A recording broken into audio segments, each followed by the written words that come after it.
버스가 급정거하며 사람들이 앞으로 쏠렸어요. 서 있던 노인의 손이 손잡이에서 미끄러졌고 그 순간 세상이 빙글빙글 돌기 시작했습니다. 왼쪽 가슴이 묵직하게 조여오고 왼팔로 저린 감각이 퍼져나갔어요. 괜찮으세요? 정신 잃지 마세요. 라는 목소리가 들렸지만 점점 멀어지고 있었습니다. 가을비가 내리던 화요일 오전, 박민석 할아버지는 3개월 만에 정기 검진을 위해 집을 나섰어요. 평소 같았으면 딸이 차로 데려다 줬겠지만 오늘은 정희가 승진 발표가 있다고 했기에 괜찮다. 내가 먼저 가볼게라며 혼자 버스를 타기로 했죠. 박 씨는 우산을 꼭 쥐고 버스 정류장으로 향했어요. 은퇴한 지 5년 대학병원 심장외과 과장으로 40년 넘게 일했던 손길은 이제 아침 신문을 넘기고 텃밭에 상추를 따는 일상적인 움직임만 남았습니다. 한때는 아이의 선천성 심장 질환을 고치고 교통사고 환자의 찢어진 대동맥을 살려낸 그 손이었는데 말이죠. 버스 정류장에 도착한 박 씨는 비를 피해 서 있던 사람들 사이에 자리를 잡았어요. 의사 시절부터 몸에 밴 관찰 습관 때문인지 정류장에 서 있는 사람들의 표정을 하나하나 살폈습니다. 젊은 여성은 계속 시계를 확인하며 초조한 표정을 짓고 있었고 교복 입은 학생은 이어폰을 끼고 음악에 맞춰 발을 까딱거리고 있었어요. 박 씨는 문득 병원 대기실에서 환자들의 표정을 살피던 시절이 떠올랐습니다. 수술은 성공적일 겁니다. 걱정 마세요. 아이의 심장은 이제 정상적으로 뛸 거예요. 그때는 이런 말 한마디로 환자와 가족들에게 안도감을 줄 수 있었지만 이제는 그저 귀가에 들려오는 지나간 메아리 같았습니다. 버스가 도착하고 사람들이 우르르 올라탔어요. 박 씨도 천천히 버스에 올라 카드를 찍었습니다. 노약자석을 찾아 눈으로 훑어보았지만 모든 자리가 이미 차 있었어요. 평소 같았으면 괜찮았겠지만 오늘따라 왼쪽 무릎이 유독 아팠습니다. 지난주부터 느껴지던 무릎 통증이 비 오는 날씨 탓인지 더 심해진 것 같았어요. 더구나 최근 들어 가끔씩 호흡이 가빠지고 심장이 불규칙하게 뛰는 증상도 있었습니다. 심장 전문이었던 그로서는 이 증상들이 의미하는 바를 너무나 잘 알았죠. 박 씨는 한숨을 살짝 내쉬고 손잡이를 꽉 잡았어요. 버스 안은 젖은 우산과 빗물로 습기가 가득했고 사람들의 숨결로 유리창은 뿌옇게 흐려져 있었습니다. 창밖으로 보이는 도시의 풍경은 박 씨가 수십 년간 봐온 익숙한 모습이었어요. 저 왼쪽에 보이는 현대의료원이 바로 그가 평생을 바쳐 일했던 병원이었습니다. 그곳에서 박 씨는 얼마나 많은 생명을 구했을까요? 특히 15년 전 심실 중격 결손증을 가진 아이의 수술은 지금도 의대 교과서에 실려 있었습니다. 남들은 불가능하다고 했던 수술이었지만 그 아이는 살아남았고 어디선가 건강하게 지내고 있을 거예요. 버스가 덜컹거릴 때마다 무릎에 실리는 체중이 부담스러웠습니다. 박 씨는 불편함을 느끼면서도 젊은 사람들에게 자리를 양보해 달라고 말하기가 쑥스러웠어요. 40년간 박 선생님으로 불리던 자존심이 아직 그에게 남아 있었나 봅니다. 아픈 사람들을 치료하던 사람이 이제는 도움이 필요한 노인이 되었다는 현실이 조금 씁쓸하게 느껴졌어요. 버스가 신호에 걸려 서자 박 씨는 창밖으로 병원 입구를 바라보았습니다. 오늘 검진 결과가 어떨지 조금 걱정되었어요. 최근 들어 가슴이 답답하고 숨이 가빠지는 증상이 더 자주 나타났거든요. 밤에는 갑자기 숨이 막히는 느낌에 깨기도 했습니다. 의사로서 이런 증상이 신부전의 전조일 수 있다는 것을 알고 있었지만 정확한 진단을 받아보고 싶었어요. 그리고 솔직히 말하자면 병원에 가는 것이 그에게는 일종의 외출이자 사람들을 만나는 기회이기도 했습니다. 은퇴 후에는 만나는 사람들이 점점 줄어들었어요. 동료 의사들은 각자의 바쁜 삶이 있었고 딸 정희는 승진을 앞두고 더 바빠졌으며 이웃들과도 그저 인사만 나누는 정도였습니다. 가끔은 그 고독함이 숨을 막히게 했어요. 버스가 다시 출발하며 속도를 내기 시작했습니다. 창밖으로 비가 더 세차게 내리기 시작했고 도로는 점점 더 미끄러워졌어요. 박 씨는 손잡이를 조금 더 꽉 잡았습니다. 그때였어요. 앞에서 달려오던 차가 갑자기 끼어들었고 버스 기사가 급브레이크를 밟았습니다. 버스 안에 사람들이 앞으로 쏠렸고 박 씨의 손이 미끄러졌어요.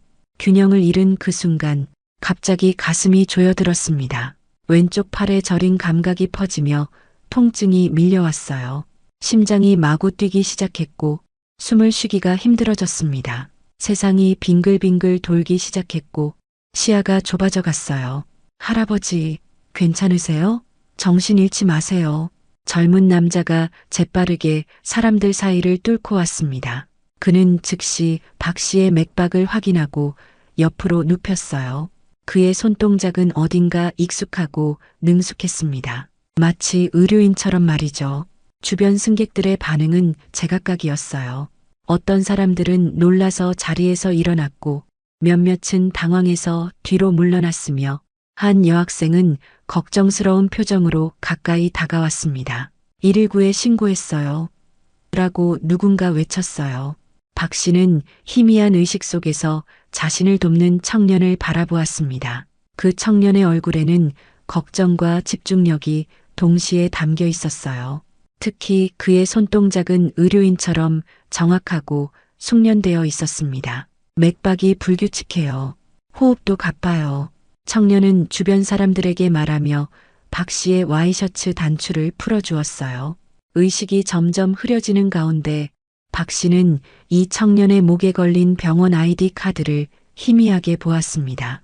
그리고 왼쪽 가슴 부근에 보이는 희미한 수술 흉터, 어딘가 익숙한 모양이었어요. 인생이란 참 아이러니하다는 생각이 들었습니다. 한때는 생명을 구하던 의사였던 자신이 이제는 누군가의 도움이 필요한 환자가 되었으니 말이죠. 그리고 자신을 도와주는 이 청년은 또 어떤 사연을 가지고 있는 걸까? 의식이 점점 더 흐려지는 가운데 박 씨는 이 낯선 청년의 얼굴을 기억하려고 노력했어요.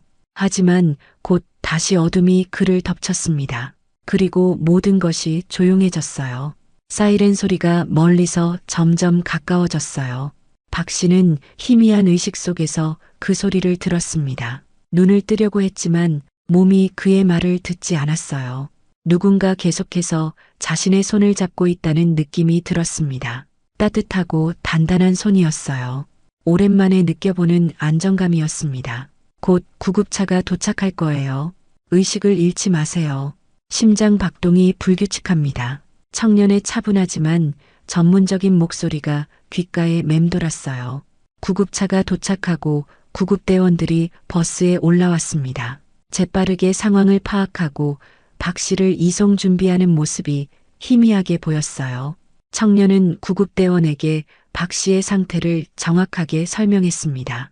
약 5분 전 급정거 후 쓰러지셨고 왼쪽 가슴 통증과 호흡곤란 호소하셨습니다. 왼팔 저림 증상도 있고 맥박 불규칙하며 의식이 명료하지 않습니다. 전형적인 급성 관상 동맥 증후군으로 보입니다. 마치 훈련된 의료인처럼 전문 용어를 사용하며 정확하게 전달했어요.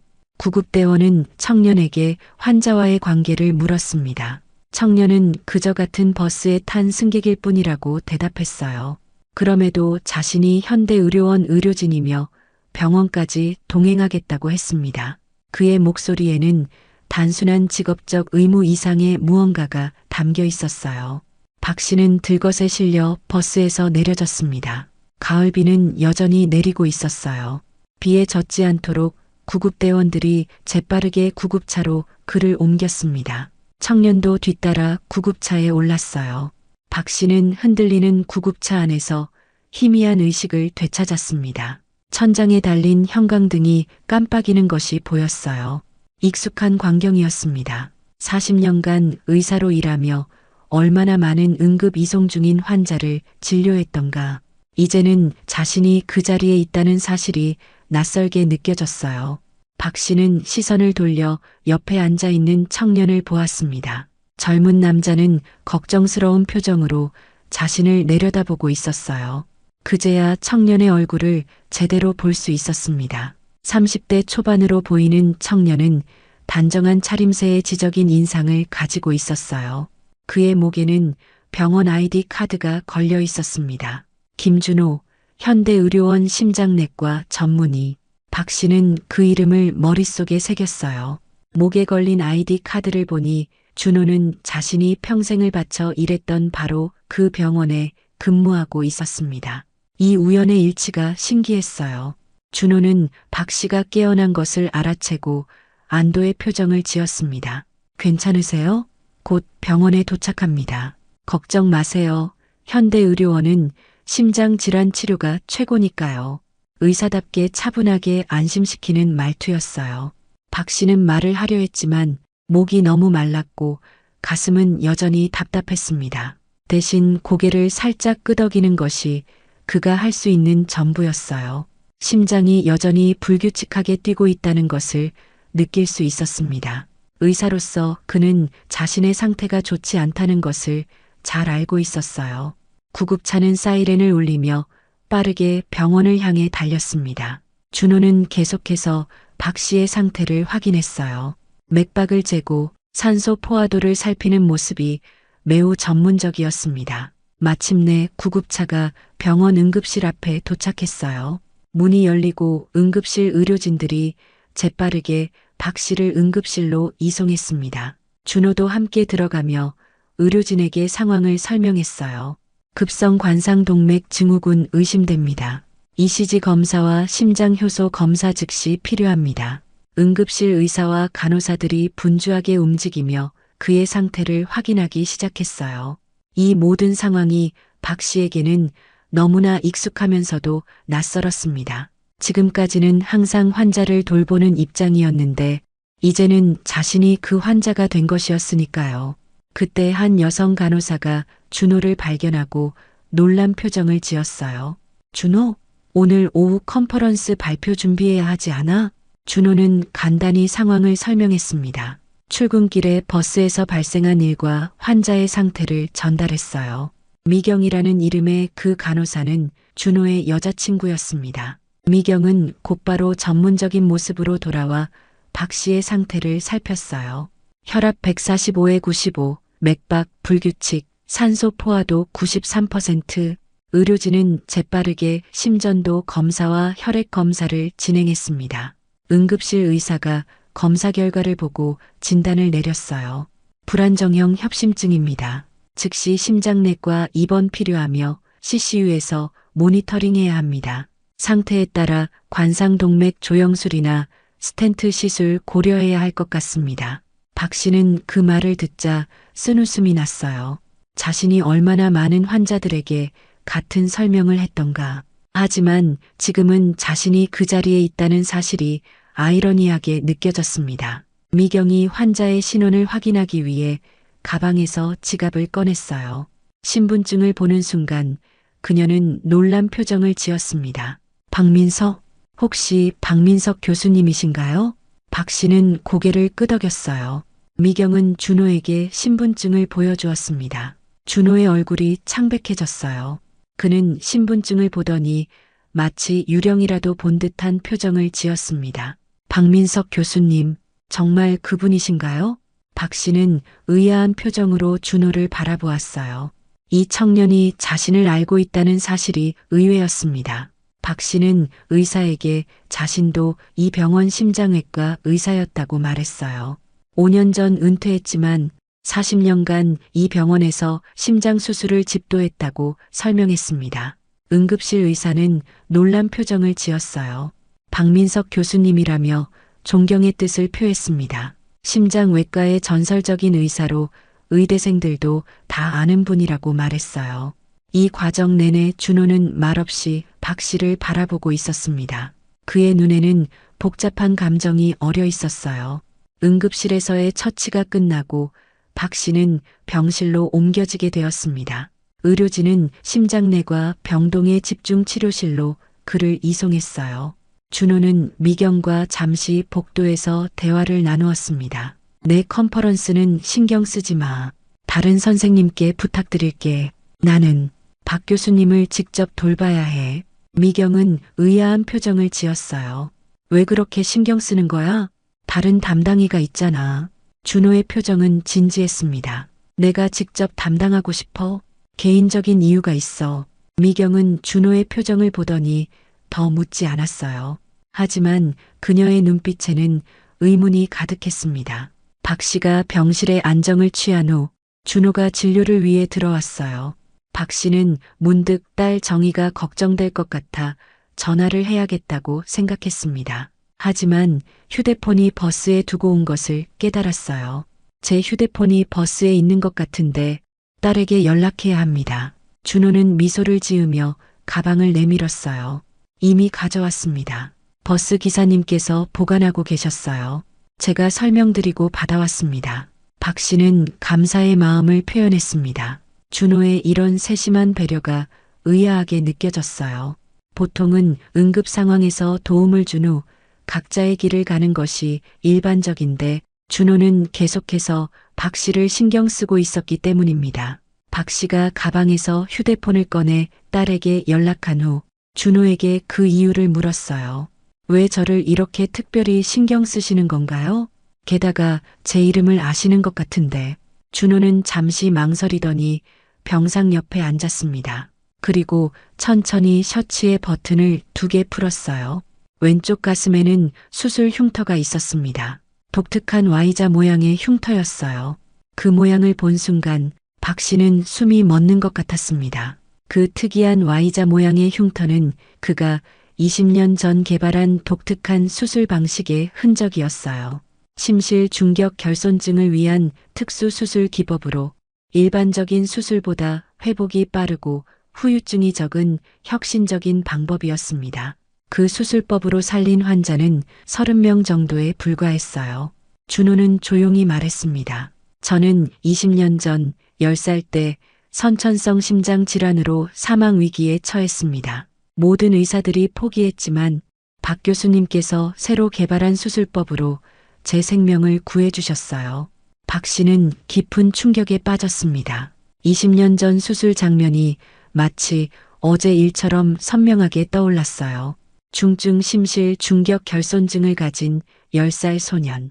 대형 병원에서도 수술을 포기한 케이스였습니다. 부모의 간절한 요청으로 맡게 된 사례였고, 당시 박 씨가 연구 중이던 새로운 수술법을 처음으로 적용했던 케이스였어요. 12시간에 걸친 긴 수술이었습니다. 의료진 모두가 지쳐갈 때도 박 씨는 포기하지 않았어요. 마침내 수술이 성공했을 때 그 안도감과 성취감은 평생 잊지 못할 기억이었습니다. 그 아이가 바로 지금 눈앞에 서 있는 준호라는 사실이 믿기지 않았어요. 그 후 저는 박 교수님을 롤모델로 삼아 의사가 되기로 결심했습니다. 의대에 진학해서 교수님의 모든 논문을 찾아 읽었고 교수님처럼 심장 분야를 선택했습니다. 준호의 눈에는 감사의 눈물이 맺혔어요. 외과 의사가 되고 싶었지만 어릴 때 수술로 인한 체력 문제로 내과를 선택했습니다. 하지만 언젠가 교수님을 만나 감사 인사를 드리고 싶었어요. 박 씨는 감격스러운 마음에 준호의 손을 꼭 잡았습니다. 의사로서 가장 보람찬 순간은 자신이 살린 환자가 건강하게 자라 멋진 성인이 된 모습을 보는 것이라고 생각했어요. 그리고 그 환자가 다시 자신을 구하게 될 줄은 꿈에도 몰랐습니다. 인생이 그리는 원은 참으로 신비로웠어요. 그래서 출근길에 버스에서 쓰러진 분이 박 교수님인 줄 몰랐지만 응급처치를 하면서도 왠지 익숙한 느낌이 들었습니다. 병원에서 신분증을 보고 알게 되었을 때는 정말 믿기지 않았어요. 미경이 병실로 들어왔습니다. 그녀는 준호를 부르러 왔다고 했어요. 전화가 왔다는 것이었습니다. 나가면서 미경은 박 씨에게 살짝 웃어 보였어요. 준호가 늘 말했어요. 언젠가 은인을 만나면 꼭 감사 인사를 드리고 싶다고. 그 기회가 이렇게 찾아올 줄은 몰랐네요. 준호가 나간 후 박 씨는 병실 창문으로 보이는 하늘을 바라보았습니다. 아직도 구름이 잔뜩 끼어 있었지만 비는 그쳤어요. 그는 인생의 놀라운 인연에 대해 생각했습니다.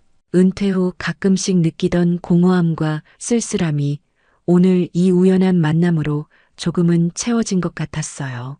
그날 밤 박 씨는 병실에 누워 많은 생각에 잠겼습니다. 인생의 신비로운 연결고리에 대해, 그리고 우리가 서로에게 미치는 영향에 대해 생각했어요.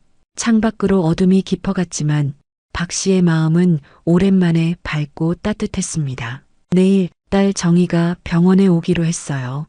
그리고 준호는 자신이 직접 박 씨의 주치의를 맡겠다고 했습니다. 도움을 주었던 의사가 환자가 되고 환자였던 아이가 의사가 되어 은인을 돌보게 된 이 상황이 참으로 묘했습니다. 인생이란 참 알 수 없는 여정이구나 라는 생각이 들었어요. 3일 후 박 씨는 퇴원 준비를 마쳤습니다. 의사들이 처방한 약을 받고 주의사항을 들은 후 병실 마지막 정리를 하고 있었어요. 검사 결과는 다행히 심각한 심근경색은 아니었지만 불안정형 협심증으로 진단되었습니다. 40년 동안 이런 진단을 수없이 내려온 입장에서 이제는 그 진단을 받는 쪽이 된 현실이 묘하게 느껴졌어요. 의사로서 박 씨는 이제 규칙적인 약 복용과 안정적인 생활이 필요하다는 것을 누구보다 잘 알고 있었어요. 스타틴, 베타 차단제, 항혈소판제, 한때는 수많은 환자에게 설명하던 약들이 이제는 자신의 것이 되었습니다. 정희가 병원에 와서 퇴원 수속을 도왔습니다. 승진 발표 직후라 피곤해 보였지만 아버지의 건강 상태를 걱정하는 눈빛이 역력했어요. 이제부터는 제가 자주 들여다볼게요. 그동안 너무 바빴다는 핑계로 자주 찾아뵙지 못했네요. 정희는 아버지의 짐을 챙기며 미안한 마음을 표현했습니다. 박 씨는 따뜻한 미소를 지으며 괜찮다는 듯 딸의 손을 꼭 잡았어요. 자식 걱정은 늘 부모의 몫이지 자식에게 걱정을 끼치고 싶지 않았습니다. 퇴원 준비를 마무리할 즈음 준호가 병실에 들어왔어요. 흰 가운을 입고 청진기를 목에 건 모습이 전문적이고 든든해 보였습니다. 20년 전 수술대 위에 누워있던 작은 소년이 이제는 한 명의 당당한 의사가 되어 자신을 바라보고 있다는 사실이 감회롭게 느껴졌어요. 퇴원 준비는 다 되셨나요? 약 처방과 주의사항은 다 설명받으셨죠? 박 씨는 고개를 끄덕이며 감사 인사를 전했어요.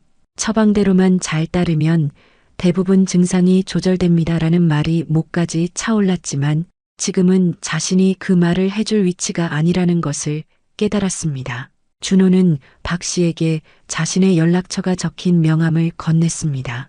언제든 불편하시거나 궁금한 점이 있으시면 연락주세요.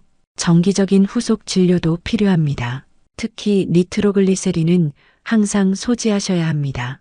그의 진심 어린 태도가 단순한 의사의 의무를 넘어선 것임을 박 씨는 느낄 수 있었어요. 자신도 한때 특별히 신경 쓰던 환자들이 있었지만 준호의 배려는 그 이상의 것이 담겨 있었습니다. 정희는 준호에게 아버지를 도와준 것에 대해 거듭 감사 인사를 했습니다. 특히 버스에서의 응급 처치가 없었다면 상황이 더 심각해졌을 거라며 고마움을 표현했어요. 준호는 겸손하게 그저 의무를 다했을 뿐이라고 대답했지만 박 씨와의 특별한 인연에 대해서는 정희 앞에서 언급하지 않았습니다. 그의 배려가 느껴지는 순간이었어요. 박 씨가 병원을 나서려는 순간 문득 준호에게 말했어요.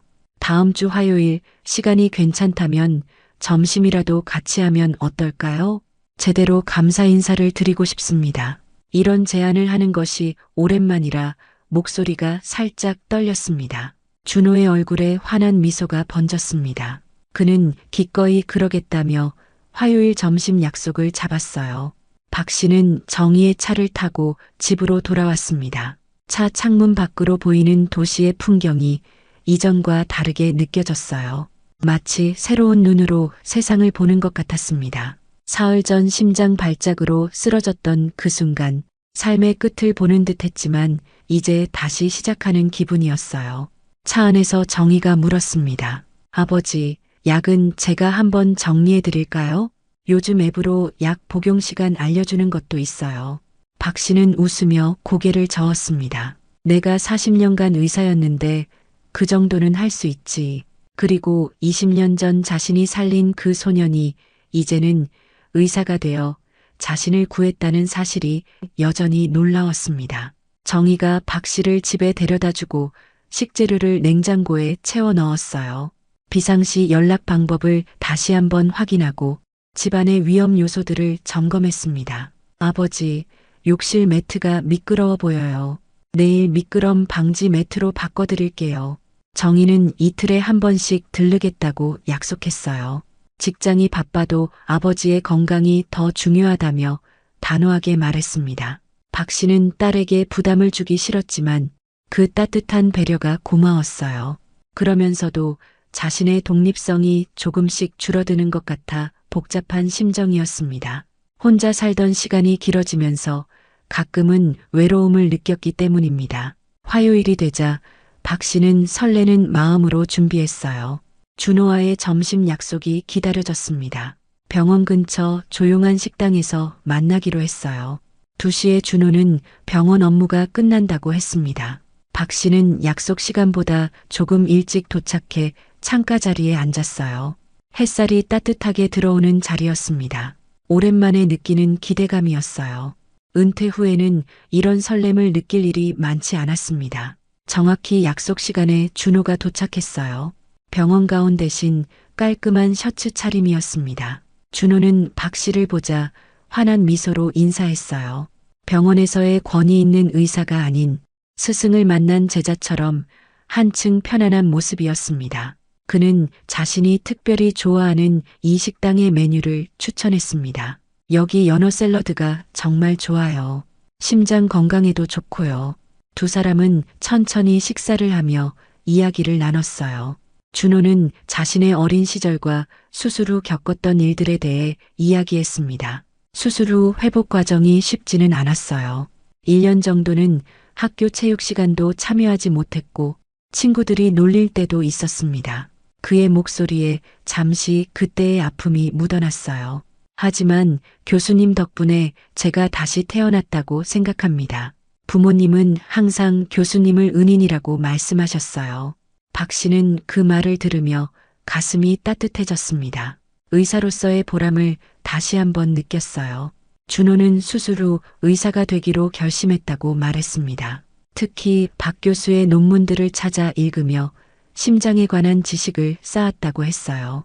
의대 시절에는 박 교수가 개발한 수술법에 대한 연구 보고서를 제출하기도 했습니다. 박 씨는 준호의 이야기를 들으며 자신의 의료 인생이 결코 헛되지 않았음을 느꼈어요.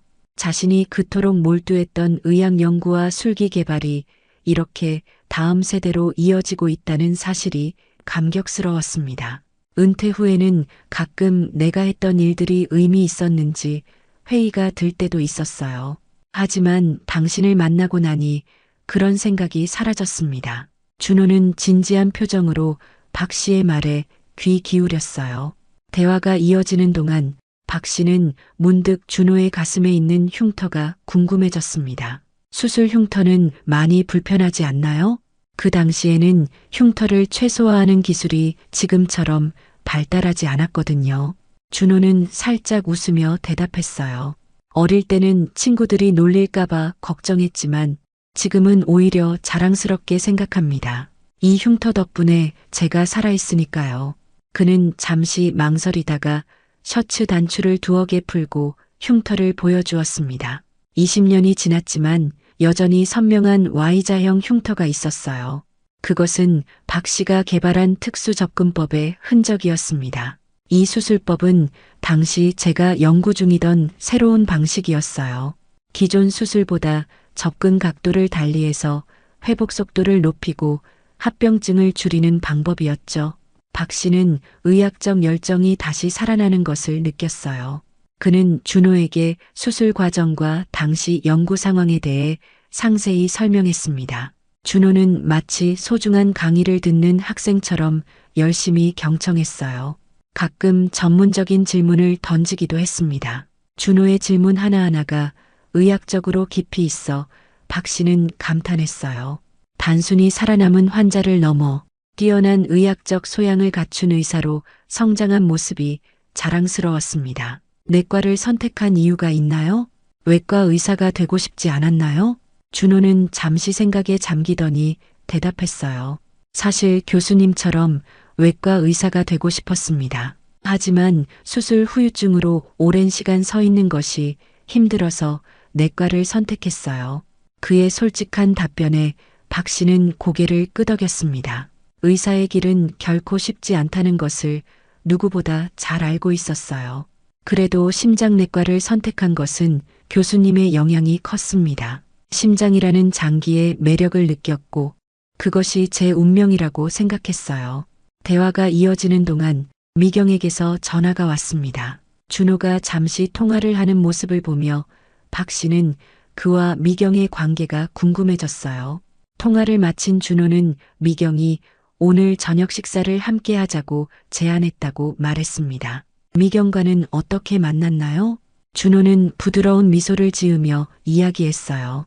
병원에서 만났습니다. 미경은 제가 처음 발령받은 심장내과 병동의 수간호사였어요. 처음에는 엄격한 선배로만 생각했는데 함께 일하면서 서로를 알아가게 되었습니다. 박 씨는 그들의 이야기를 들으며 자신의 젊은 시절을 떠올렸어요. 자신도 병원에서 만난 간호사와 결혼했었지만 아내는 10년 전 암으로 떠나고 말았습니다. 준호는 박 씨에게 최근의 건강 상태를 물었어요. 흉통은 없으세요? 운동할 때 호흡곤란은요? 약은 잘 복용하고 계시나요? 퇴원 후 약은 잘 복용하고 있는지, 식사는 규칙적으로 하는지 등 세심하게 체크했습니다. 그의 질문에 박 씨는 의사가 아닌 환자로서 솔직하게 대답했어요. 가끔 약 먹는 것을 잊을 때가 있어요. 평생 남에게 약을 처방하다가 정작 내가 먹으려니 적응이 안 되네요. 자신이 환자들에게 이런 말을 들었을 때 느꼈던 답답함이 이제는 이해가 되었습니다. 준호는 약 복용의 중요성을 다시 한번 강조했습니다. 교수님, 불안정형 협심증에서는 약물 수능도가 재발과 직결됩니다. 특히 아스피린과 스타틴은 절대 걸으면 안 돼요. 그의 진지한 표정에서 박 씨는 자신의 젊은 시절 모습을 보는 것 같았습니다. 약 복용 알림 앱을 깔아드릴까요?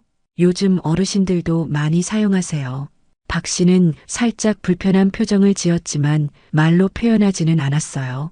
대화를 나누다 보니 어느새 2시간이 훌쩍 지나 있었습니다. 준호는 오후에 병원으로 돌아가야 한다며 미안해했어요.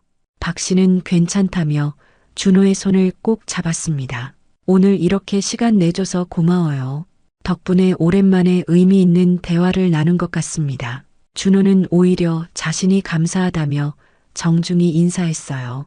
헤어지기 전 준호는 다음 주 정기 검진 일정을 잡았습니다. 자신이 직접 진료하겠다고 했어요. 교수님, 저희 집사람 미경도 교수님을 꼭 만나보고 싶어 합니다. 다음에는 3사람이 함께 식사해요. 박 씨는 기쁘게 그러자고 대답했습니다. 준호와 헤어진 후 박 씨는 집으로 가는 길에 공원에 들렀어요. 가을 햇살이 따뜻하게 내리쬐는 공원 벤치에 앉아 오늘 있었던 일을 곱씹어 보았습니다. 은퇴 후 처음으로 의사로서의 자부심을 다시 느낀 하루였어요.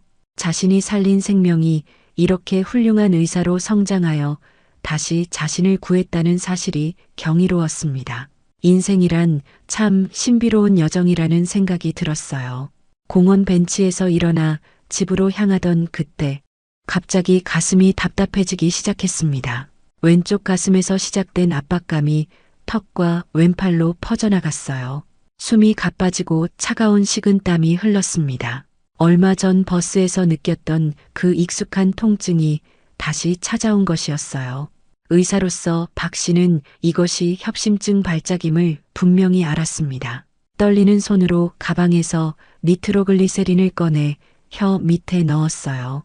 벤치에 다시 앉아 깊게 숨을 들이마시며 호흡을 조절했습니다. 다행히 몇 분 후 증상이 완화되었어요. 잠시 벤치에 앉아있던 박 씨는 휴대폰을 꺼내 준호에게 전화할까 생각했습니다. 화면에 준호의 번호까지 눌렀지만 결국 통화 버튼을 누르지 못했어요. 그들에게 걱정을 끼치고 싶지 않았습니다.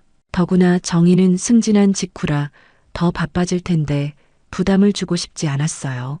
내가 40년 동안 의사였는데 이 정도는 혼자서도 충분히 관리할 수 있어. 박 씨는 혼잣말로 중얼거리며 집으로 향했습니다. 그러나 의사로서 그는 이 증상이 위험한 신호라는 것을 너무나 잘 알고 있었어요. 환자였다면 즉시 병원에 가라고 조언했을 상황이었습니다. 집에 도착한 박 씨는 약통들을 정리하기 시작했습니다. 아스피린, 클로피도그렐, 아토르바스타틴, 메토프롤롤. 평생 남에게 처방해온 약들을 하나씩 분류했어요. 하지만 약봉지 하나를 떨어뜨리자 작은 알약들이 바닥에 흩어졌습니다. 몸을 숙여 약을 주우려는데 다시 가슴이 조여오는 느낌이 들었어요. 겨우 의자에 앉아 심호흡을 했습니다. 평생 남에게 처방해온 약을 이제는 자신이 먹고 있다는 현실이 아이러니했어요. 그는 주전자에 물을 올리고 창가에 앉았습니다. 아내가 없는 집은 여전히 쓸쓸했습니다. 오늘 준호를 만나 대화를 나눈 것이 마음에 큰 위안이 되었어요. 문득 그는 자신의 진료 기록을 찾아보고 싶다는 생각이 들었습니다. 오래된 서재에서 개인 의료 일지를 꺼냈어요. 의사로 일하는 동안 특별했던 케이스들을 기록해둔 일지였습니다. 20년 전 페이지를 넘기자 준호의 수술 기록이 나왔어요. 김준호 10세, 심실 중격 결손증 중증. 당시 수술 전후 상황과 환자 상태를 꼼꼼히 기록한 내용이었습니다. 의사로서의 자신감과 긴장감이 동시에 담긴 필체가 그대로 남아 있었어요. 수술 성공 후의 기쁨도 간결하게 적혀 있었습니다. 환자 상태 안정적, 새로운 수술법 성공적으로 적용, 추후 연구 지속 필요. 그 짧은 문장 뒤에 얼마나 많은 감정이 담겨 있었는지 이제와 돌이켜보니 새삼 느껴졌어요. 일지를 덮고 창밖을 바라보는데 전화벨이 울렸습니다. 정이었어요. 아버지, 어떻게 지내세요? 약은 잘 드시고 계신가요? 박 씨는 모든 것이 괜찮다고 대답했습니다. 오늘 있었던 준호와의 만남에 대해서도 간략히 이야기했어요. 하지만 공원에서 있었던 가슴 통증 에피소드는 말하지 않았습니다. 내일 저녁에 들를게요. 제가 음식도 좀 해갈게요. 정희의 따뜻한 목소리에 박 씨는 마음이 편안해졌어요. 전화를 끊고 창가에 다시 앉았습니다. 어느새 해가 저물고 있었어요. 하늘이 붉게 물들어가는 모습이 아름다웠습니다. 그는 문득 생각했어요. 의사로서 많은 생명을 구했지만 정작 자신의 건강은 소홀히 해왔다는 것을. 심장내과 동료들에게 정기 검진을 받으라던 조언을 바쁘다는 핑계로 얼마나 미뤄왔던가요? 이제 자신을 걱정해주는 딸과 예상치 못한 새 인연 준호가 있다는 사실이 감사하게 느껴졌습니다. 하지만 동시에 그들에게 부담이 되고 싶지 않은 마음도 강했어요. 평생 독립적으로 살아온 그에게 누군가에게 의존한다는 것은 쉽지 않은 일이었습니다. 특히 준호의 어르신들도 많이 사용하세요라는 말이 자꾸 귓가에 맴돌았어요. 자신이 이제 어르신이 되었다는 현실을 인정하기 힘들었습니다. 내일부터는 약을 더 규칙적으로 먹어야겠다. 공원에서 있었던 일은 아무에게도 말하지 말자. 박 씨는 다짐하며 내일의 아침을 맞을 준비를 했어요. 창밖으로 어둠이 깊어가고 있었습니다. 일주일이 지났습니다. 날씨는 더욱 쌀쌀해졌고 가을은 깊어가고 있었어요. 박 씨는 창가에 앉아 허브차를 마시며 일기를 쓰고 있었습니다. 의사 시절부터 해온 습관이었어요. 그날의 특별한 사례나 생각들을 기록하는 것. 평생 환자 상태를 차트에 기록하던 손이 이제는 자신의 건강 상태를 메모하고 있다는 사실이 아이러니했습니다. 그는 펜을 꾹 쥐며 적었어요. 혈압 165에 95, 가슴 압박감 간헐적, 왼팔 저림 증가, 수면 중 호흡곤란 3회. 철저하게 증상을 기록하는 습관은 의사에서 환자가 된 지금도 여전했습니다. 그러나 오늘 아침 그는 펜을 들고 있는 손이 평소보다 더 많이 떨리는 것을 느꼈어요. 왼쪽 팔의 저림도 심해졌고 밤에는 숨이 막혀 여러 번 잠에서 깼습니다. 일기장을 덮고 혈압을 다시 측정했어요. 180에 100. 박 씨는 측정값을 보며 깊은 한숨을 내쉬었습니다. 40년간 환자들에게 이 수치는 매우 위험합니다라고 수없이 말했던 그가 이제는 그 말을 듣는 당사자가 되었어요. 의학적 지식은 그에게 이 상황이 얼마나 심각한지 너무도 정확히 알려주고 있었습니다. 약통을 열어 아침 약을 꺼냈어요. 그리고는 잠시 고민하다가 베타 차단제와 이뇨제를 한 알씩 더 추가했습니다. 스스로 처방을 수정하는 것이었죠. 환자에게 절대 권하지 않았을 행동인데 그는 씁쓸한 표정으로 중얼거렸습니다. 약을 손에 쥔 채 준호의 목소리가 귓가에 맴돌았어요. 교수님, 약물 용량은 절대 임의로 조절하면 안 됩니다. 심장 약물은 특히 더 그렇습니다. 의사와 상담 후 조절하셔야 해요. 의사로서 그는 준호의 충고가 정확하다는 것을 알고 있었습니다. 그러나 환자로서의 그는 다른 마음이 들었어요. 내가 40년간 이 약들을 처방했는데 누구보다 잘 알고 있어. 병원에 가면 또 입원시키려 할 테고 그런 시간 낭비를 할 순 없어.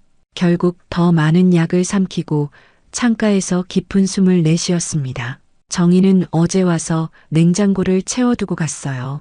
바쁜 와중에도 아버지를 챙기려는 모습이 고마웠지만 동시에 부담스러웠습니다. 정희야, 아빠 괜찮아. 너무 자주 오느라 힘들지 않니? 라고 말했지만 정희는 자주 봐야 안심이 된다며 고집을 부렸어요. 박 씨는 거울을 바라보았습니다. 눈 아래 다크서클이 짙어졌고 얼굴은 전보다 더 창백했어요. 한때는 환자들에게 자신감 넘치는 목소리로 진단을 내리던 외과 의사였는데 이제는 자신의 모습을 보는 것조차 힘든 노인이 되었습니다. 내가 언제부터 이렇게 노인이 되었지? 그 단어를 떠올리는 것 자체가 불편했어요. 준호도 일주일 전 검진 이후 매일 전화를 해왔습니다. 약은 잘 먹고 있는지, 증상은 없는지, 건강관리는 잘하고 있는지 체크했어요. 어제는 스마트폰 앱으로 약 복용 시간을 관리하는 방법을 알려주겠다며 제안했습니다. 어르신들도 많이 사용하세요. 쉽게 설치해 드릴게요. 그 말을 듣는 순간 박 씨는 마음속 깊은 곳에서 반발심이 일어나는 것을 느꼈어요. 어르신들이라는 말이 꼭 자신을 다른 세계의 사람처럼 분류하는 것 같았습니다. 평생 의학 기술의 최전선에서 일했던 그가 이제는 기본적인 스마트폰 앱도 도움 없이 사용하기 어려운 어르신이 되었다는 현실이 받아들이기 힘들었어요. 결국 박 씨는 모든 것이 괜찮다고만 대답했습니다. 공원에서 있었던 발작은 어느 누구에게도 말하지 않았어요. 준호에게 그저 약간의 가슴 통증이 있었다고만 얘기했고 니트로글리세린을 복용했다고만 설명했습니다. 그러나 실제로는 증상이 점점 심해지고 있었어요. 아침 식사를 거의 하지 못했습니다. 식욕이 없었고 물만 마셔도 가슴이 답답했기 때문이에요. 이제는 짧은 거리를 걷는 것도 숨이 차고 힘들었습니다. 의사로서의 지식은 이런 증상들이 신부전이 악화되고 있다는 신호라는 것을 명확히 알려주고 있었어요. 그러나 환자로서의 그는 이 현실을 받아들이기 싫었습니다. 평생 다른 사람들의 문제를 해결해준 의사가 이제 와서 남에게 의존할 순 없지.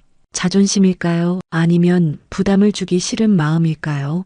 그보다 더 깊은 두려움이었을지도 모릅니다. 병으로 인해 독립성을 잃고 타인에게 의존해야 하는 노인이 된다는 현실에 대한 두려움. 평생 힘들어하는 환자들을 도왔지만 그들의 심리적 고통을 진정으로 이해하게 된 것은 바로 지금이었어요. 핸드폰이 울렸습니다. 준호였어요. 교수님, 오늘 어떻게 지내세요? 어제 말씀하신 가슴 통증은 좀 나아지셨나요? 박 씨는 괜찮다고 대답했습니다. 그런데 말을 하는 중에 갑자기 숨이 가빠오기 시작했어요. 마치 누군가가 가슴을 단단히 조이는 것 같았습니다. 교수님, 괜찮으세요? 숨소리가 이상한데요? 준호의 목소리가 점점 걱정스러워졌어요. 조금 숨이 가쁜데 괜찮을 거야. 박 씨는 간신히 대답했습니다. 평생 차분한 목소리로 진단을 내리던 그 입에서 이제는 불안한 환자의 목소리가 나오고 있었어요. 지금 바로 구급차 부를게요. 교수님 주소가 북악동 31번지 맞죠? 박 씨는 황급히 전화를 끊었습니다. 아니, 그럴 필요 없어. 과민 반응일 뿐이야. 괜찮아질 거야.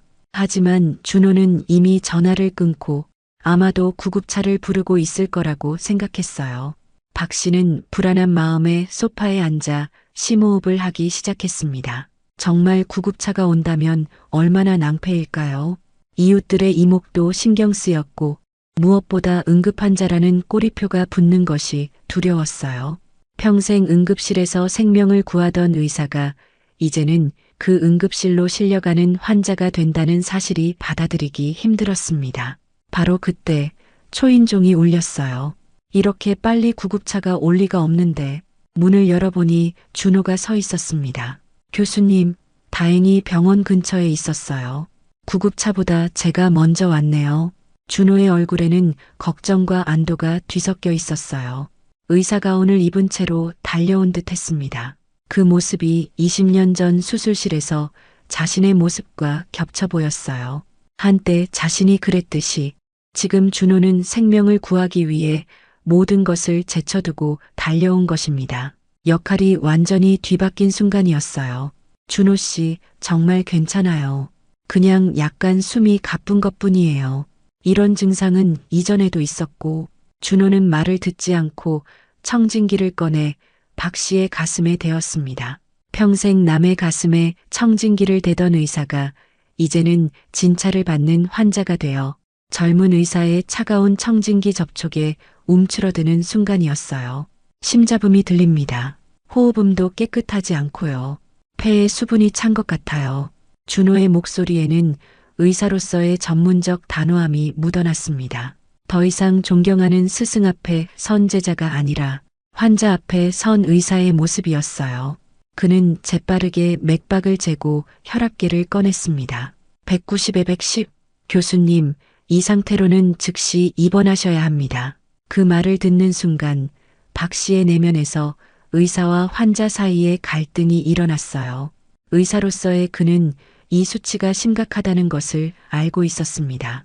그러나 환자로서의 그는 그 현실을 인정하고 싶지 않았어요. 박 씨는 불편한 표정을 지으며 준호의 손을 살짝 밀어냈습니다. 과잉 진료야. 내가 40년 동안 의사로 일했는데 이 정도는 스스로 관리할 수 있어. 그 순간 평생 처음으로 그는 환자들이 왜 의학적 조언을 무시하는지 이해하게 되었어요. 두려움, 부정, 자존심, 그동안 비합리적이라고만 생각했던 환자들의 행동이 이제는 너무도 이해가 되었습니다. 준호의 표정이 진지해졌어요. 교수님, 지금 상태는 급성 심부전으로 진행될 위험이 높습니다. 제가 교수님이라면 당장 환자를 입원시켰을 거예요. 그 말은 과거 박 씨가 자신의 제자들에게 했던 말과 너무도 닮아 있었습니다. 의사와 환자, 스승과 제자 사이의 긴장감이 방 안에 감돌았어요. 내가 얼마나 많은 환자를 봐왔는지 알아? 이 정도 증상은 휴식과 약물 조절로 충분히 관리 가능해. 박 씨의 목소리에는 자존심과 고집이 묻어났습니다. 평생 다른 사람의 생명을 책임지던 그가 이제는 자신의 생명조차 스스로 책임질 수 없다는 현실을 인정하기 싫었어요. 준호는 잠시 침묵했습니다. 아마도 그는 자신의 스승이자 은인, 그리고 지금은 환자인 사람을 어떻게 대해야 할지 고민하고 있었을 겁니다. 그때 박 씨의 전화기가 울렸어요. 정이었습니다. 준호는 전화를 건네주었고 박 씨는 자신의 상태가 나빠지고 있다는 사실을 딸에게 어떻게 말해야 할지 망설였어요. 아버지, 괜찮으세요? 목소리가 이상한데요? 역시 딸은 금방 알아차렸습니다. 괜찮아, 정이야. 그냥 조금 피곤해서 그래. 박 씨가 대답했지만 준호가 갑자기 전화를 받아들었어요. 안녕하세요, 정희 씨. 저는 아버님의 주치의 김준호입니다. 지금 교수님 상태가 좋지 않아서 병원으로 모시고 가려고 합니다. 혹시 병원으로 오실 수 있을까요? 그 순간 방 안에 무거운 침묵이 내려앉았습니다. 박 씨는 분노와 당혹감이 뒤섞인 표정으로 준호를 바라보았어요. 의사와 환자, 스승과 제자, 노인과 젊은이, 마이너스 이 모든 관계가 충돌하는 복잡한 감정이 그의 눈에 담겨 있었습니다. 왜 그런 말을 하는 거야? 정희는 이제 승진해서 더 바빠질 텐데.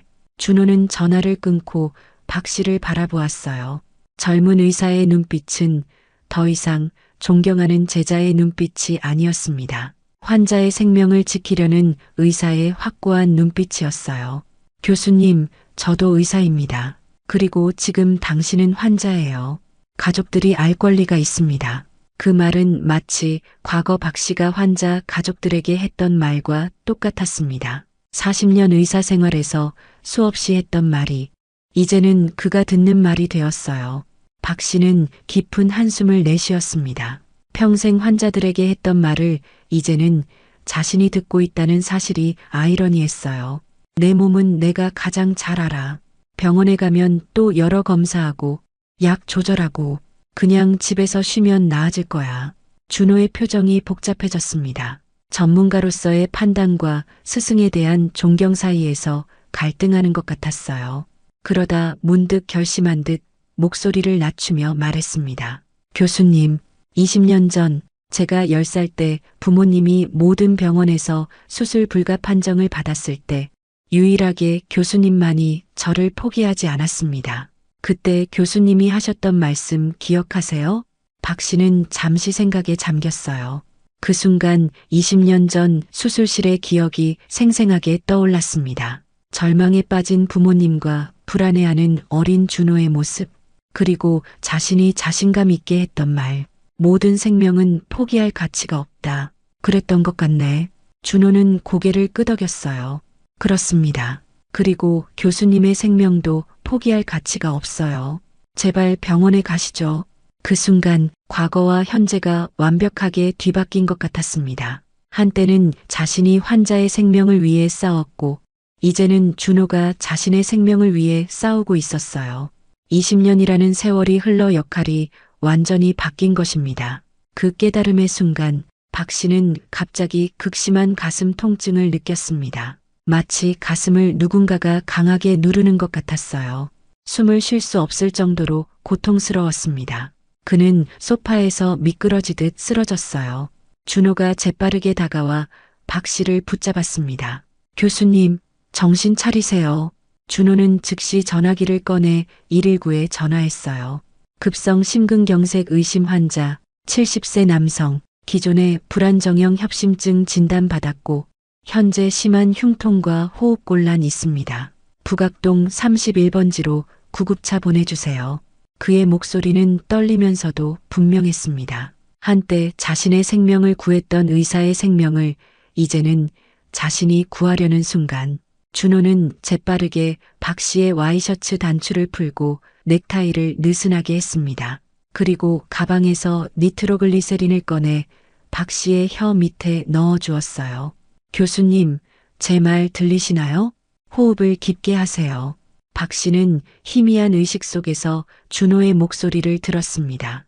통증으로 인해 식은땀이 온몸을 적셨어요. 삶과 죽음의 경계에 서 있는 것 같은 느낌이었습니다. 평생 많은 환자들의 생명을 구해왔지만 이제는 자신의 생명이 한 젊은 의사의 손에 달려 있었어요. 의사에서 환자로, 스승에서 제자로, 강한 독립적인 사람에서 도움이 필요한 사람으로 그 변화를 받아들이는 것이 이렇게 어려울 줄은 몰랐습니다. 준호는 계속해서 박 씨의 상태를 확인하며 침착하게 대처했어요. 한때 박 씨가 그랬던 것처럼 지금 준호는 생명을 구하기 위해 모든 전문성을 발휘하고 있었습니다. 구급차 곧 옵니다. 조금만 버티세요, 교수님. 준호의 목소리가 점점 멀어지는 것 같았어요. 의식이 흐려지며 박 씨는 눈을 감았습니다. 그 순간 그는 20년 전 수술실의 기억을 떠올렸어요. 어린 준호의 심장을 수술하던 그 긴박했던 12시간. 그때는 자신이 준호의 생명을 구했지만 이제는 반대로 준호가 자신의 생명을 구하려 하고 있었습니다. 인생이 그리는 원은 신비로운 동시에 완벽했어요. 멀리서 점점 가까워지는 구급차 사이렌 소리가 들렸습니다. 마지막 의식이 사라지기 전 박 씨는 준호의 얼굴에서 자신의 젊은 시절 모습을 보는 것 같았어요. 열정과 사명감으로 가득 찬 의사의 모습. 이제 그 모습이 준호에게로 이어졌다는 생각에 마음이 편안해졌습니다. 그리고 모든 것이 암흑 속으로 사라졌어요. 흰색 천장이 보였습니다. 높게 매달린 형광등 불빛이 희미하게 깜빡이고 있었어요. 박 씨는 천천히 눈을 떴습니다. 온몸이 무거웠고 왼쪽 팔에는 주사 바늘이 꽂혀 있었어요. 심전도 모니터에 일정한 삐 소리가 병실에 울려 퍼졌습니다.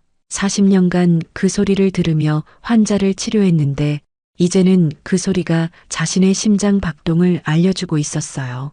의사였던 자신이 중환자 침대에 누워 있다는 현실이 비현실적으로 느껴졌습니다. 의식이 돌아오셨군요. 준호의 목소리가 들렸습니다. 그는 흰 가운을 입고 차트를 확인하며 박 씨의 침대 옆에 서 있었어요. 박 씨는 입을 열려고 했지만 목이 너무 말라 소리가 잘 나오지 않았습니다. 준호가 물을 따라 조심스럽게 마시게 해주었어요. 36시간 동안 의식이 없으셨습니다. 급성 심근경색이었어요.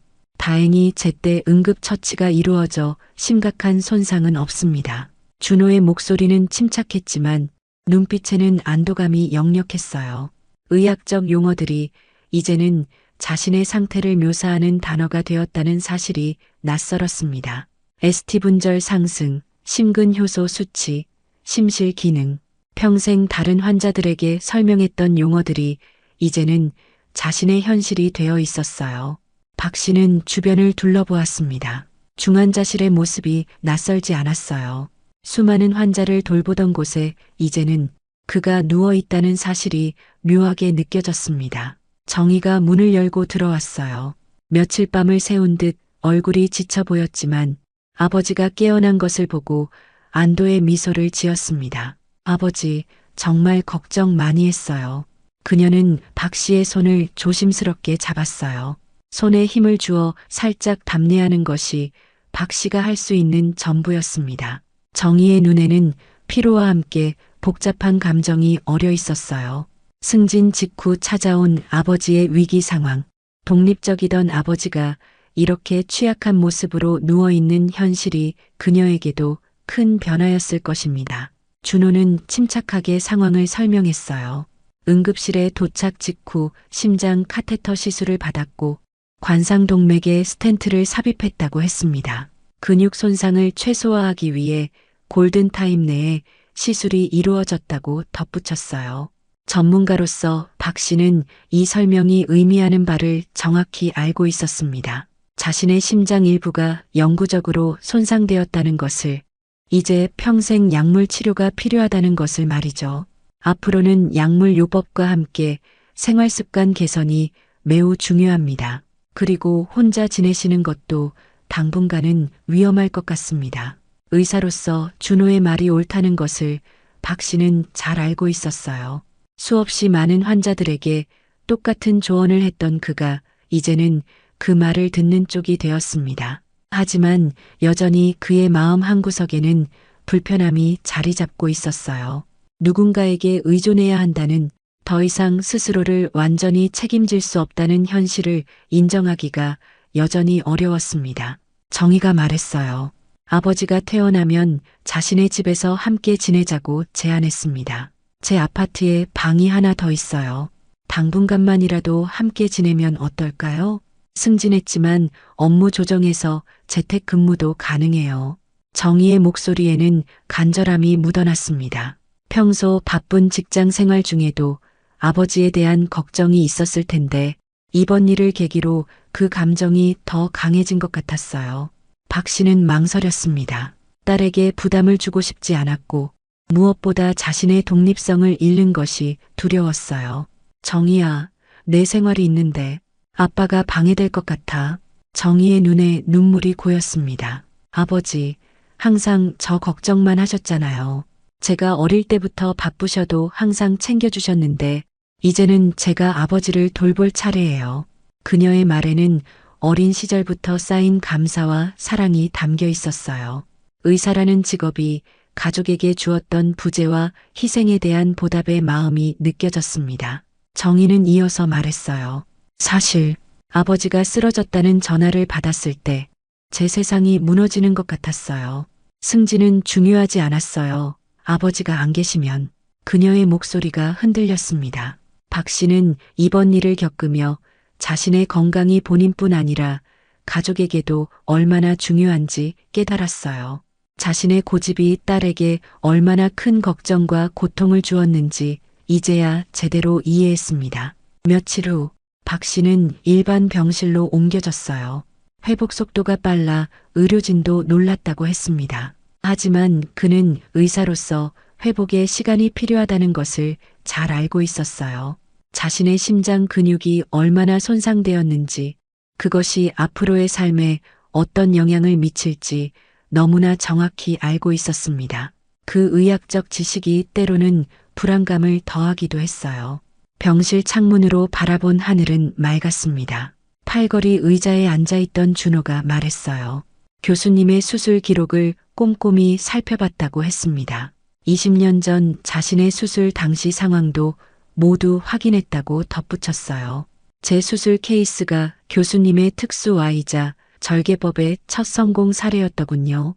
그 수술이 의대 교과서에도 실려 있습니다. 전 정말 운이 좋았네요. 준호의 말에는 깊은 감사와 존경이 담겨 있었어요. 박 씨는 옛 기억을 떠올렸습니다. 당시에는 모두가 불가능하다고 했던 그 수술, 새로운 접근법에 대한 확신이 있었기에 시도했고 12시간의 사투 끝에 결국 성공했었어요. 기억나요. 당시 병원 역사상 가장 어려운 케이스 중 하나였지. 포기하고 싶은 순간도 있었어. 박 씨의 목소리가 감정에 복받쳐 흔들렸습니다. 의사로서 느꼈던 그 책임감과 절박함이 생생하게 떠올랐어요. 그때는 준호의 생명을 구하기 위해 모든 전문성과 용기를 발휘했던 순간이었습니다. 준호는 자신의 흉터를 가리키며 말했어요. 이 흉터 덕분에 심장내과 의사로서의 사명감을 잊지 않을 수 있었다고 했습니다. 환자들에게 희망을 주는 의사가 되고 싶었다고 덧붙였어요. 그 말을 들으며 박 씨는 자신의 의사 생활이 이렇게 다음 세대로 이어지고 있다는 사실에 깊은 감동을 느꼈습니다. 준호는 잠시 망설이다 조심스럽게 말을 이어갔어요. 사실 교수님 케이스 정보를 미리 알고 있었어요.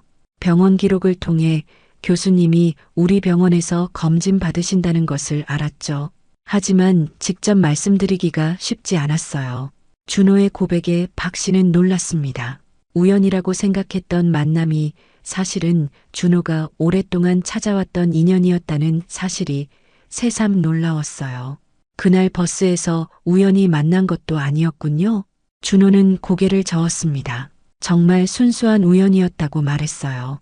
병원 기록으로 교수님을 알고 있었지만 정작 눈앞에서 쓰러진 분이 박 교수님인지는 병원에 도착해서야 알게 되었다고 설명했습니다.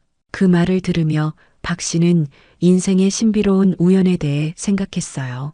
아무리 계획하고 준비해도 인생의 가장 중요한 순간들은 종종 예상치 못한 우연으로 찾아온다는 것을, 그리고 어쩌면 그것은 우연이 아닌 오랜 시간에 걸쳐 형성된 필연일지도 모른다는 생각이 들었습니다. 그날 오후 미경이 병실을 방문했어요. 그녀는 준호가 얼마나 열심히 박 씨의 케이스를 연구하고 치료 계획을 세웠는지 이야기해 주었습니다. 준호 선생님이 직접 스텐트 시술을 맡겠다고 고집했어요. 밤새 논문을 찾아보고 최신 치료법을 검토했죠. 내 은인의 심장은 내가 책임져야 한다고 하면서요. 미경의 말에 준호는 부끄러운 듯 웃었어요. 그저 최선을 다했을 뿐이라며 겸손하게 대답했습니다. 박 씨는 진심 어린 감사의 마음을 전했어요. 준호의 노력이 아니었다면 자신은 이 자리에 없었을 것이라고 말했습니다. 의사의 눈으로 보면 그의 시술은 완벽했고 의학적 판단도 정확했습니다. 하지만 의학적 기술 이상으로 그의 헌신과 진심이 느껴졌어요. 준호는 고개를 저었어요. 교수님 덕분에 제가 이 자리에 있는 겁니다. 제가 한 일은 그저 은혜를 갚은 것뿐이에요.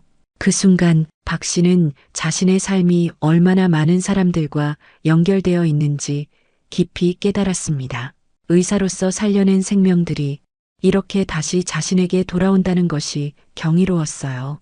병실에는 잠시 따뜻한 침묵이 감돌았습니다. 3명의 의료인과 1명의 환자가 각자의 위치에서 서로의 인생에 얽힌 복잡한 실타래를 바라보는 순간이었어요. 그날 밤 정희가 아버지의 짐을 정리하러 집에 다녀오겠다며 병실을 나섰습니다. 아버지, 집에서 필요한 것들 가져올게요. 책이나 특별히 챙겨올 물건 있으세요? 그녀의 질문에 박 씨는 침대 옆 테이블을 가리켰어요. 서재에 있는 의학 서적 한 권만 가져와 줄래? 심장학 책인데 40년 동안 내 곁에 있던 책이야. 정희는 부드럽게 미소 지었습니다. 아직도 공부하시려고요? 이제는 환자로서 쉬셔야 할 때예요. 의사가 아니라. 그 말에 박 씨는 잠시 생각에 잠겼어요. 평생 의사였던 자신이 이제는 완전히 환자의 정체성을 받아들여야 한다는 현실이 다시 한번 마음에 와닿았습니다. 준호와 미경도 자리를 비웠어요. 혼자 남은 박 씨는 창밖으로 보이는 도시의 불빛을 바라보았습니다. 40년간 바라본 그 풍경이 이제는 다르게 보였어요.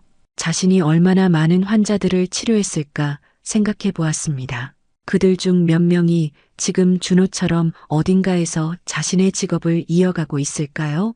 박 씨는 문득 병상 옆 테이블에 놓인 스마트폰을 집어들었어요. 준호가 퇴원 후 약 복용 관리를 위해 앱을 설치해 놓겠다고 했던 말이 생각났습니다. 어르신들도 많이 사용하세요라는 말에 반발심을 느꼈던 순간이 떠올랐어요. 그는 천천히 스마트폰 화면을 켰습니다. 낯설고 복잡해 보이는 아이콘들이 가득했어요. 같은 모양인데 색깔만 다른 앱들. 눌러야 할지 밀어야 할지 알 수 없는 화면.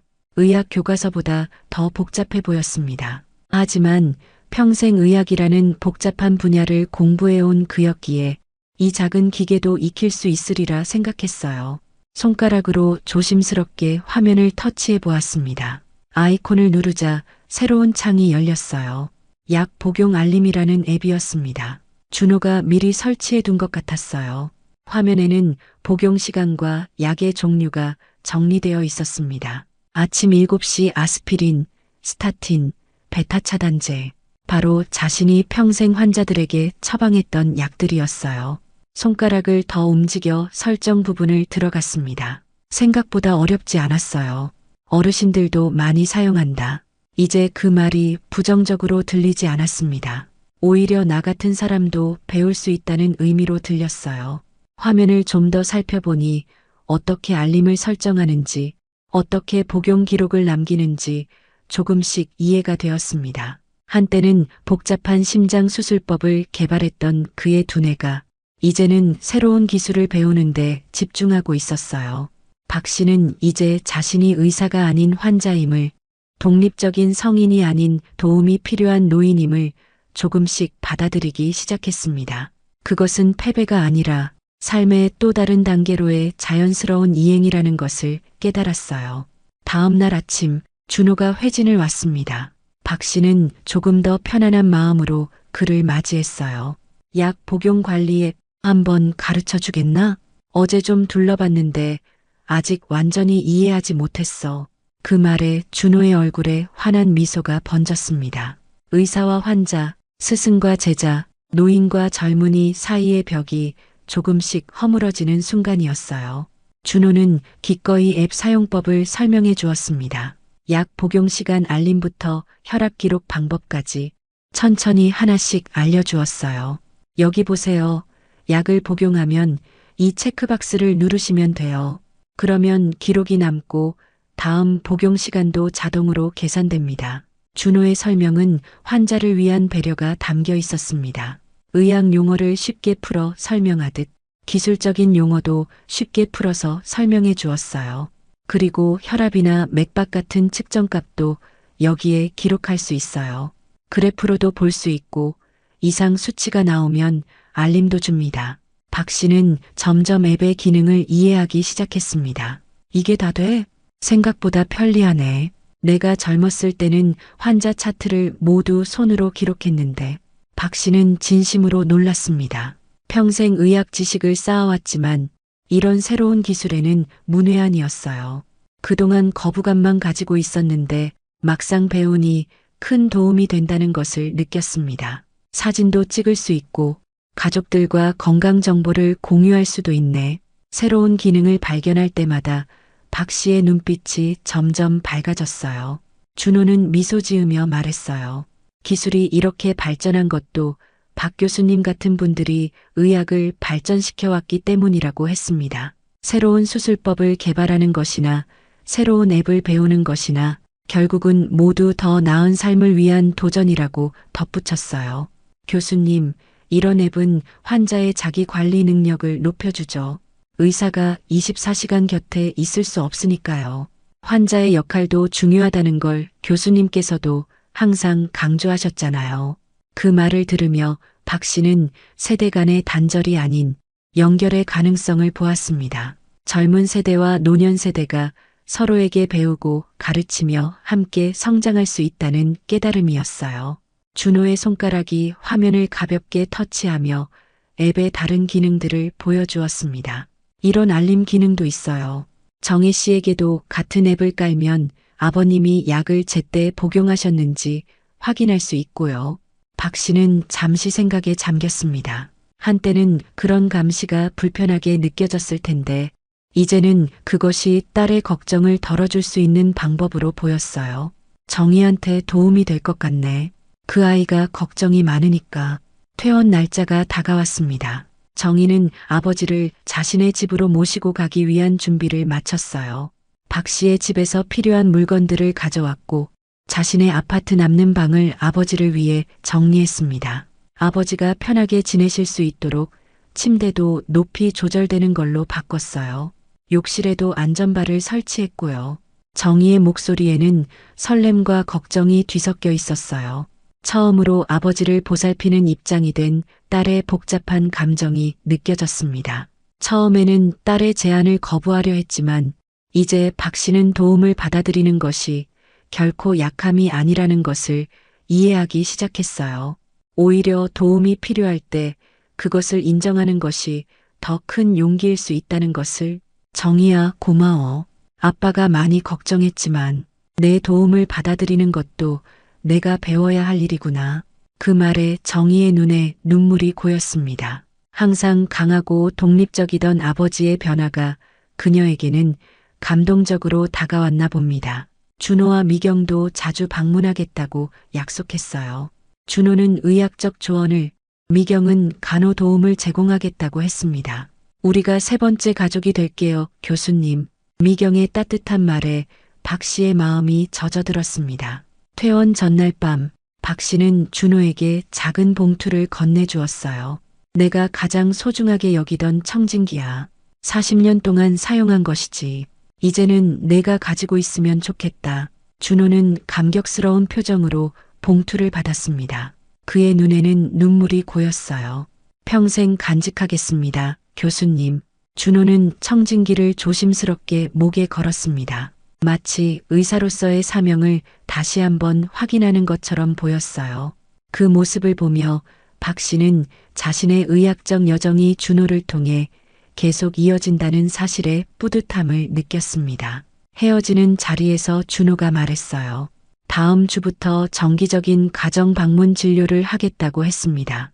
그리고 주말에는 미경과 함께 저녁 식사를 하자고 제안했어요. 이제 우리는 그냥 의사와 환자가 아니라 가족 같은 사이니까요. 교수님이 제게 새 생명을 주셨듯이 저도 교수님께 제 지식과 경험을 나누고 싶습니다. 준호의 말에 박 씨는 따뜻한 미소를 지었습니다. 평생 많은 환자를 치료했지만 이렇게 깊은 인연으로 이어진 경우는 처음이었어요. 그날 밤 병실 창문으로 밤하늘의 별들이 빛나고 있었습니다. 박 씨는 자신의 인생이 얼마나 많은 다른 인생들과 얽혀 있는지 생각했어요. 의사로서의 삶은 끝났지만 이제 그는 새로운 관계와 역할 속에서 또 다른 삶을 시작하고 있었습니다. 처음에는 거부했던 노인이라는 정체성을 이제는 천천히 받아들이고 있었어요. 그것은 끝이 아닌 새로운 시작이었습니다. 환자로서, 도움이 필요한 노인으로서, 그리고 가르침을 주는 동시에 배움을 받는 사람으로서의 새로운 정체성. 박 씨는 침대에 누워 스마트폰 화면을 한 번 더 들여다보았습니다. 약 복용 알림이 떠 있었어요. 손가락으로 복용 완료 버튼을 눌렀습니다. 작은 성취감이 느껴졌어요. 창밖으로 동이 트기 시작했습니다. 새로운 하루의 시작. 박 씨는 이제 의사가 아닌 환자로서, 독립적인 성인이 아닌 도움이 필요한 노인으로서의 인생을 받아들일 준비가 되어 있었어요. 그리고 그것은 결코 패배가 아니라 다른 형태의 승리였습니다. 인생의 또 다른 장을 시작하는 순간이었어요. 정희의 아파트로 이사한 지 한 달이 지났습니다. 박 씨는 베란다 안락 의자에 앉아 따스한 가을 햇살을 맞으며 차를 마시고 있었어요. 창밖으로 보이는 단풍이 물든 공원의 풍경이 아름다웠습니다. 정희의 집은 박 씨가 살던 집보다 햇빛이 잘 들어오고 전망도 좋았어요. 물론 처음에는 딸에게 부담을 주는 것 같아 마음이 불편했지만 이제는 조금씩 적응해가고 있었습니다. 정희가 세심하게 배려해준 덕분에 불편함 없이 지낼 수 있었어요. 침대는 높이 조절이 가능한 것으로 바꿔주었고 욕실에는 안전바도 설치해 넘어질 위험을 줄여주었습니다.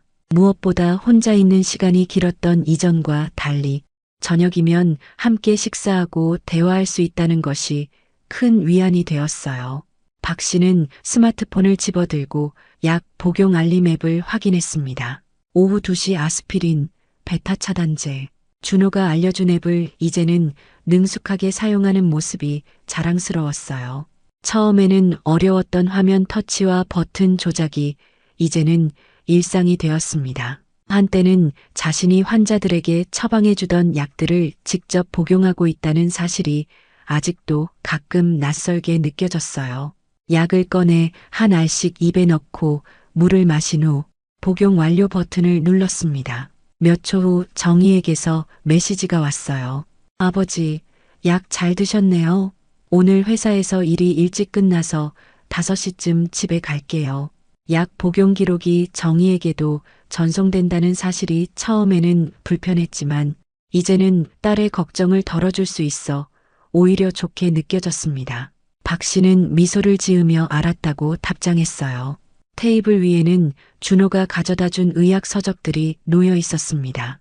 박 씨는 의사로서의 경험을 살려 준호의 의학 논문을 검토해주곤 했어요. 이제는 수술대를 떠났지만 그의 지식과 경험은 여전히 가치가 있었습니다. 특히 심장 판막 질환에 관한 준호의 최신 연구는 박 씨의 40년 경험이 빛을 발하는 분야였어요. 수술 기법은 발전했지만 기본 원리는 여전히 그가 연구했던 내용을 기반으로 했기 때문입니다. 저녁 무렵 초인종 소리가 들렸어요. 현관문을 열자 준호와 미경이 서 있었습니다. 두 사람은 약속대로 주말마다 박 씨를 찾아와 함께 시간을 보냈어요. 오늘은 특별히 집들이와 건강 회복을 축하하는 자리라며 작은 케이크를 가져왔습니다. 교수님, 오늘은 특별한 날이니까 단 것 조금은 괜찮아요. 물론 한 조각만이지만요. 준호의 말에 박 씨는 웃음을 지었어요. 평생 환자들에게 했던 말을 이제는 자신이 듣고 있다는 사실이 여전히 묘하게 느껴졌습니다. 미경은 부엌으로 들어가 정희와 함께 저녁 식사 준비를 도왔고 준호는 박 씨와 함께 베란다에 앉았어요. 박 씨는 지난주에 검토해준 준호의 논문에 대해 이야기했습니다. 내가 제안한 접근법은 흥미롭지만 나라면 좀 더 보수적인 방식으로 시작해 볼 것 같아. 특히 고령 환자의 경우 회복 속도가 핵심이니까.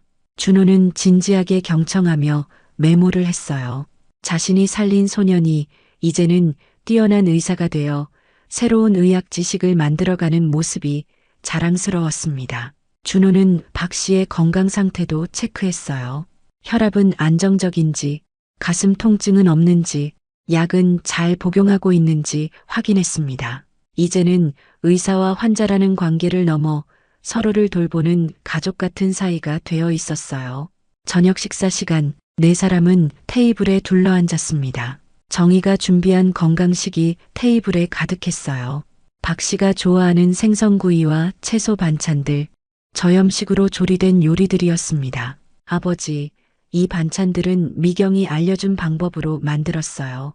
병원 식단을 참고했대요. 딸의 세심한 배려가 감동적이었습니다. 식사를 하며 네 사람은 저마다의 일상을 나누었어요.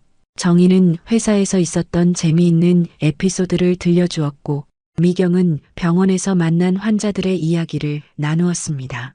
준호는 다음 주에 발표할 연구 계획을 설명했고, 박 씨는 요즘 텃밭에서 기르고 있는 허브에 대해 이야기했어요.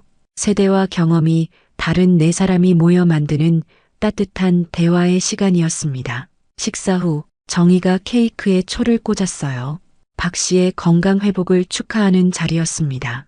준호는 마치 공식 선언을 하듯 진지하게 말했어요. 이제 우리는 혈연을 넘어선 특별한 인연으로 맺어진 가족입니다. 20년 전 교수님이 제 생명을 구해주셨고, 이제는 제가 교수님의 건강을 돌볼 수 있게 되었으니까요. 미경은 감동스러운 눈빛으로 덧붙였습니다. 병원에서 마주하는 수많은 환자 중에도 이렇게 깊은 인연으로 이어지는 경우는 드물어요. 우리는 정말 특별한 관계입니다. 정희는 아버지 곁에 이렇게 든든한 지원군이 생겨 안심이 된다며 기쁨을 표현했어요. 아버지, 혼자 계실 때 항상 걱정했는데 이제는 마음이 한결 편해졌어요. 박 씨는 촛불을 바라보며 만감이 교차했습니다. 은퇴 후 느꼈던 공허함과 쓸쓸함이 이제는 완전히 사라졌어요. 그는 촛불을 끄며 소원을 빌었습니다. 네 사람의 인연이 오래도록 이어지기를. 밤이 깊어가는 시간, 준호와 미경이 돌아간 후 박 씨는 정희에게 오늘 있었던 일을 이야기했어요. 처음으로 마트에 혼자 다녀온 것, 이웃 할머니와 인사를 나눈 것, 텃밭에 새로운 허브를 심은 것. 작은 일상이었지만 심장 발작 후 다시 얻은 평범한 일상이 얼마나 소중한지 깨닫게 되었다고 말했습니다. 정희는 아버지의 회복된 모습에 안도의 미소를 지었어요. 승진 직후 아버지가 쓰러지셨을 때 그 어떤 직함도 중요하지 않았어요. 그때 깨달았죠. 정말 소중한 건 함께하는 시간이라는 걸요. 다음 날 아침 박 씨는 정희가 출근한 후 조용한 집에서 일기를 썼습니다. 오늘로 심장 발작 후 2달이 지났다. 의사에서 환자로, 독립적인 사람에서 도움이 필요한 사람으로의 전환이 쉽지는 않았다. 하지만 이 과정을 통해 새로운 깨달음을 얻었다. 펜을 잠시 멈추고 창밖을 바라보았어요. 평생 환자들에게 조언했던 것들을 이제야 진정으로 이해하게 되었다. 약을 제때 먹는 것의 중요성, 몸의 신호에 귀 기울이는 것, 그리고 필요할 때 도움을 청하는 용기. 그는 계속해서 적었습니다. 내가 살린 한 생명이 다시 나를 살렸다. 인생이란 서로 돕고 의지하며 함께 성장하는 여정임을 깨달았다. 평생 독립적으로 살아왔지만 사실 우리는 모두 서로에게 의존하고 있다는 것을 이제야 알게 되었다. 마지막 문장을 쓰며 박 씨는 깊은 생각에 잠겼어요. 앞으로 남은 시간은 나를 필요로 하는 이들에게 내 경험과 지혜를 나누며 살고 싶다. 수술대에서는 내려왔지만 아직 세상에 기여할 수 있는 방법이 있을 것이다. 일기를 마치고 박 씨는 스마트폰을 집어들었어요. 준호가 보내준 링크를 열었습니다. 퇴직 의사들이 온라인으로 의학 상담을 해주는 봉사 프로그램이었어요. 평생 의사로 살아온 경험을 새로운 방식으로 나눌 수 있는 기회였습니다. 아직 내가 도울 수 있는 일이 있겠지. 잠시 고민하다 참가 신청 버튼을 눌렀어요. 창밖으로 가을 햇살이 따뜻하게 내리쬐고 있었습니다. 박 씨는 약속 시간에 맞춰 약을 복용하고 복용 완료 버튼을 눌렀어요. 한때는 익숙하지 않던 이 작은 기계가 이제는 든든한 동반자가 되어 있었습니다. 거실 벽에 걸린 사진을 바라보았어요. 지난주 네 사람이 함께 찍은 사진이었습니다. 서로 다른 세대, 다른 경험을 가진 네 사람이 특별한 인연으로 맺어져 이제는 하나의 가족이 되어 있었어요. 박 씨는 깊은 감사함을 느꼈습니다. 인생의 황혼기에 찾아온 이 새로운 인연들이 그에게 두 번째 삶을 선물해 준 것 같았어요. 오늘도 그는 의사도 환자도 아닌 그저 인생의 또 다른 여정을 걷는 한 사람으로서 하루를 시작했습니다. 그리고 이 여정에 함께하는 소중한 인연들이 있다는 것이 무엇보다 큰 축복이었어요.